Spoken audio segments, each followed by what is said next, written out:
Good morning, ladies and gentlemen, and welcome to today's edition of WORDCHEW. WORDCHEW holds every Monday to Friday, and today we're going to be having another edition. We are still speaking in this series on wisdom for financial success. And today, one of the wisdom we need to learn to be able to be successful in life is learning to wait. The book of Psalm 27, verse 13 to 14 says, I had fainted unless I had believed to see the goodness of the Lord in the land of the living. Wait on the Lord, be of good courage, and he shall strengthen thy heart. Wait, I say, on the Lord. Waiting is a very difficult thing for anybody to do. We live in a generation that is in a hurry. We want to achieve fast, we want to get things done now. It's an instant generation, but life does not work instantly. God is not in an hurry to bring a child to this world by making a baby to come out by 6 months. That would be a premature birth. And the corn, the maize, and all the plant, they have their own season when they will be ready for harvest. So there is a timing for everything in life. A lot of people cannot wait for their time. We want to go through life so fast, and we want to just cut corner, and that is making a lot of people to fall because of the process of cutting corner. God has a specific timing, a specific purpose for your life as a child of God, and he expects you to be able to wait. There are so many things in life that we have to wait for. There's nothing you can do about it. If God has promised you something, there is a timing that he intends to bring it to pass, and if it has not come, it means he's still working on it. Jesus came to this world and he knew he was to be the Messiah of this world, but yet he did not start preaching at the age of 10, even though he went to the temple to learn. But he did not become a preacher, did not become a Messiah, but he waited until the fullness of time came at the age of 30 when he was baptized, before he started preaching the gospel. And he did the work for 3.5 years and he was gone. And what he has done since that time is still lasting till tomorrow. So it's not about how fast you are about life. Some people started their journey in life very early and ended so fast without achieving anything. But some people who wait as long as it is the will and purpose of God for their life to achieve success in life. I want us to understand this, that waiting is part of the principles we need to adopt if we want to be successful. Everything will never work at the same time. Everything will never come to be. You need to wait to go through. If you are a student, to go through your primary school, wait to go through your secondary school, wait to go through your university. You need to go through pupillage, time to learn and understand, and then build capacity.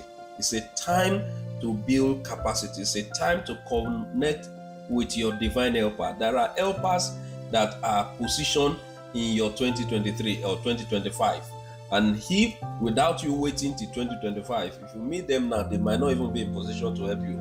God has ordained that it's in 2025 that they'll be ready to help you. And when you wait for that time, that help will locate you at that time. But if you are push it or drag it or force your way, you might miss that destiny helper. David waited for about 20 years to become king. He was anointed king at a teenage age, but Saul began to persecute him, and Saul survived. He lost the power and authority of a king when he went to invade the Amalekite and did not do what he was supposed to do. And the kingdom was torn away from him. And Samuel declared that the kingdom has been torn away from him. But Saul reigned for 40 good years. And David was anointed within the first 7 years of Saul's reign. And so if you look at that, he had the anointing upon his head. He has a calling. He knows that he's the next king. But he waited for not less than 13 years that he was waiting to be king. Those periods were troublous time for him. They were persecuting. He was running from pillar to post, running for his life, ran into the Philistines' camp, ran into several coasts of Israel, and he was moving from one place to the other for survival. Yet he had a promise. Yet he had been anointed to become king, but he knew that he has to wait. And all the capacity he developed while waiting, while running away from Saul, was what he needed. By the time he became king, he had built an army of over 600 people that were with him, who were vagabonds, who had been trained and groomed to become mighty men of valor, even for David. Joseph waited for about 13 years for him to fulfill his dream. He has a dream that the sun, the moon, the star are going to bow down and worship him. Yet he has to wait. And he waited. And it was not just waiting in the cooler, but it was going through difficult time, from dungeon to prison to various places, to a dry well. It was moving from fry pan to fire in the period of waiting. I don't know what you are going through, and you think God has forsaken you. You think God has abandoned you. No, that might be your waiting periods. Learn the experiences God wants you to learn. Learn the situation that God wants you to pass through. Pass through successfully, because even if you fail in the period of waiting, you might wait longer. A lot of people are staying longer than expected in their position. A lot of people are repeating the exams that God set for them in the period of waiting, because they keep making mistakes, and God says you have to repeat that. And so they think that God is wicked. No, but because they could not wait, because they are not waiting well on the Lord. So Joseph waited, and when the time came, the king had a dream, and he was called to interpret the dream of the king, and he became prime minister in the land of Egypt. We need to understand, when I was in university, I was like, I saw one of my friends, one of our colleagues came and brought a car to the university. I was like, wow. And we are in the same class. How come I don't have a car? I was in a hurry. I said, God, I started praying for a car. But thank God I didn't have a car in the university, because when I graduated, and then when I bought my first car, I now knew what it means to maintain a car or to own a car. Owning a car is different from driving a car. And so I say, if God has given me a car while I was in the university, how will I have been able to maintain it? I'm not from a wealthy family. My father cannot even afford to foot my bill. So, of a car. So how will I survive? But I waited. So there are prayers many people are praying in life today, that God is saying, just wait. It's not yet time. It's not yet time. Because when the fullness of time came, you will have the resources, and then you'll be able to maintain, that status. Some people we have seen people that had jumped the gun to become. They just got something suddenly. They suddenly became rich, suddenly became wealthy. And because they lack experience, they lack capacity, they lost those things that they have. And then they now have to start learning again. And the opportunity might not show up again. I need us to understand that waiting is a part of the process of life. Don't delve out of season. Don't deliver out of season. When you deliver out of season, it is called miscarriage. Don't live a life of miscarriage.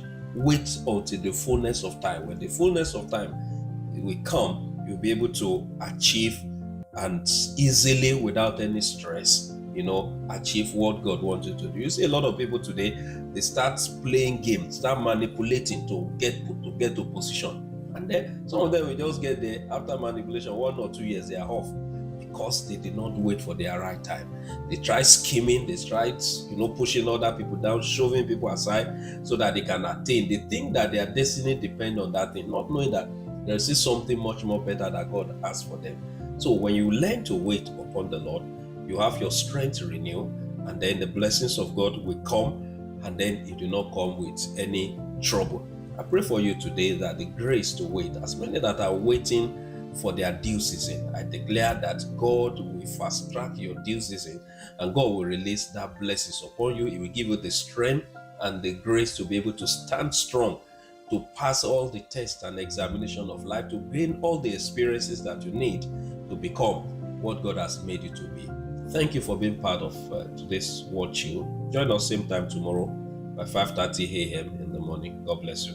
This month of August, I have a special announcement. We're doing our School of Wealth Creation. It's an on-site school holding in our church, and then it's every Saturday in the month of August between the hour of 2 and 3:30 p.m. I'm going to invite you. Please find it, make it a point of duty. I'm going to be teaching on various life skills that can help you to create and to build wealth. God bless you. See you tomorrow.